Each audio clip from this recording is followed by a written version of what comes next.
Buckingham Palace. An icon, a fortress of tradition, and, as we're about to see, a pressure cooker of simmering family tensions.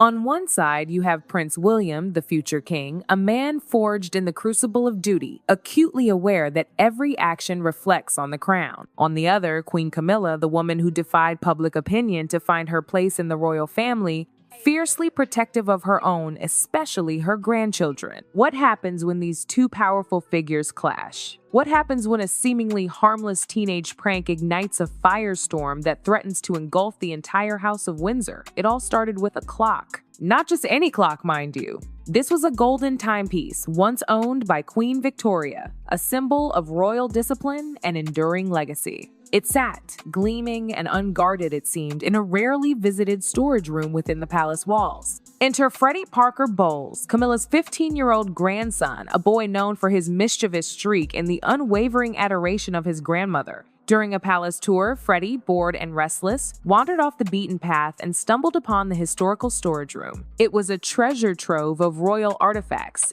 a veritable playground for an adventurous teenager. And there it was, the clock. Freddie, captivated by its beauty and historical significance, succumbed to a moment of youthful recklessness. He pocketed it, intending, he claimed, to return it later. A harmless prank, he thought. A souvenir, perhaps. But in the royal world, nothing is ever truly harmless. Every action is scrutinized, every gesture analyzed, and Buckingham Palace, with its army of staff and ever-present security, is a place where secrets rarely stay hidden for long. Mrs. Emily, a veteran royal assistant with an eye for detail honed over 2 decades of service, noticed the clock's absence almost immediately. Panic set in. The theft of a royal artifact was more than just a security breach. It was a betrayal of trust, a violation of the sacred duty to protect the crown's heritage. The alarm was raised, security footage reviewed, and there, in stark clarity, was Freddie, lifting the clock, admiring it, and then slipping it into his pocket. The news reached Prince William at Kensington Palace, his private office a world away from the gilded halls of Buckingham. He was reviewing his charitable engagements when the security chief's urgent voice broke through. A historical artifact missing. Freddie Parker Bowles the culprit. Disappointment, not anger, was William's first reaction. He knew Freddie. He'd seen him at family gatherings, a cheerful, energetic boy. Why would he do something like this? But duty called. The royal code demanded fairness, impartiality. No exceptions, not even for family. William knew what he had to do. Camilla and Freddie would be summoned to Buckingham Palace for a private discussion. The stage was set for a confrontation that would expose the fault lines within the royal family. A clash between duty and affection, between discipline and indulgence. And at the heart of it all, a missing clock that threatened to unravel the delicate fabric of the monarchy. The meeting was arranged with a speed that spoke volumes about the gravity of the situation. The opulent reception room in Buckingham Palace, usually a space for celebration and diplomacy, now felt like a courtroom, the air thick with unspoken accusations. William, every inch the future king, sat across from Camilla and Freddie, his gaze unwavering, his expression a mask of controlled disappointment. The security footage played on repeat, a silent witness to Freddie's transgression. The missing clock, a potent symbol of royal heritage, was now the centerpiece of a tense family drama, threatening to expose the deep divisions simmering beneath the surface of the monarchy. "I only borrowed it for fun," Freddie stammered, his voice barely a whisper. The words hung in the air, a pathetic attempt to downplay the gravity of the situation. He was a child caught in the machinery of a world he didn't fully understand, a world where a childish prank could become an international incident. Camilla's hand tightened on his, a silent promise of protection. "He's just a boy, William," she interjected, her voice laced with steel. "Don't turn this into something bigger than it is." Freddie didn't mean any harm. It was simple curiosity. Simple curiosity? William's gaze hardened. In the royal family, there was no such thing as simple curiosity when it came to priceless historical artifacts. "Camilla," he responded, his voice firm but controlled. "In this family, there is no such thing as just borrowing a historical artifact. That clock is not a toy. It represents heritage and the discipline we must maintain." Freddie has to learn that intentions don't erase the impact of his actions. There it was. The core of the conflict: William, the staunch traditionalist, clinging to the rigid rules of the monarchy. Camilla, the fiercely protective grandmother, willing to bend those rules to shield her grandson from harm. Two opposing forces colliding head-on in the heart of Buckingham Palace. Freddie, caught in the crossfire, felt the weight of their expectations crushing him. He longed to disappear, to rewind time and undo his impulsive act, but it was too late. He had set in motion a chain of events that threatened to shatter the fragile peace of the royal family. William, more than anyone, you understand the importance of heritage.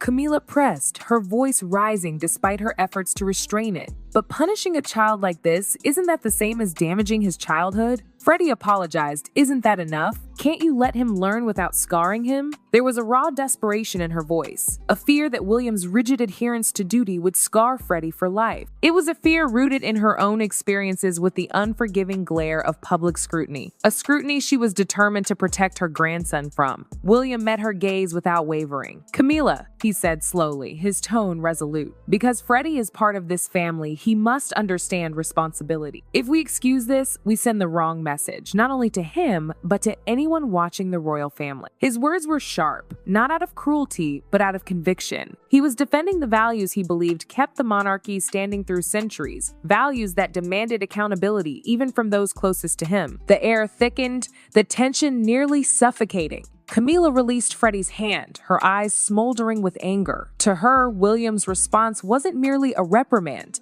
It felt like a challenge to her authority, a rejection of her role as the family's protector.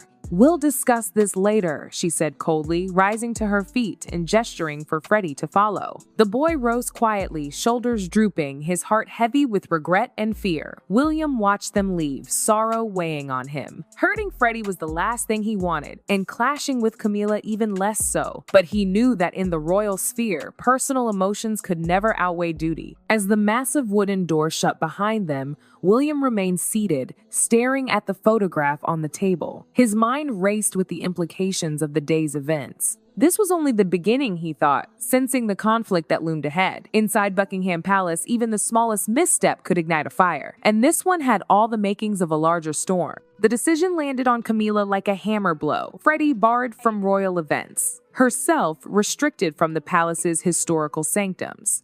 It was a calculated strike, designed to wound her pride and diminish her influence. William, in his unwavering dedication to duty, had drawn a line in the sand. The problem? Camilla didn't play by those rules. She'd clawed her way into the royal family, weathering public scorn and decades of whispered disapproval. She wasn't about to be sidelined by a self-righteous prince, no matter how noble his intentions. Her response was swift and utterly ruthless. She understood the power of the press, the way a carefully crafted narrative could sway public opinion, and she had decades of experience manipulating those narratives to her advantage. The first salvo came in the form of subtly planted stories questioning William's parenting style. He was portrayed as cold, distant, a man more concerned with maintaining order than connecting with his children. Photos of Freddie, looking contrite and vulnerable, accompanied these articles, tugging at the public's heartstrings. Then came the charity event. Freddie, scrubbed clean and coached to perfection, was paraded before the cameras,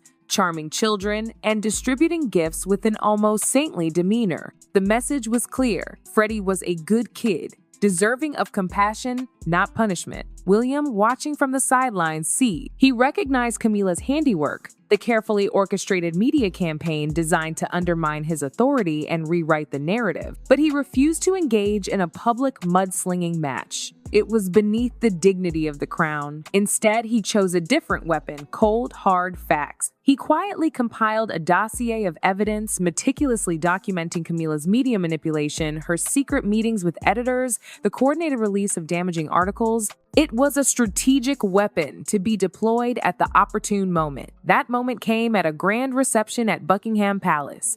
Diplomats and dignitaries mingled beneath the glittering chandeliers, the air thick with power and prestige. William, ever the picture of royal composure, greeted his guests with practiced charm. Then came the subtle yet devastating blow. He ordered that Camilla and Freddie be relegated to the back row of the official photographs, a symbolic demotion that spoke volumes.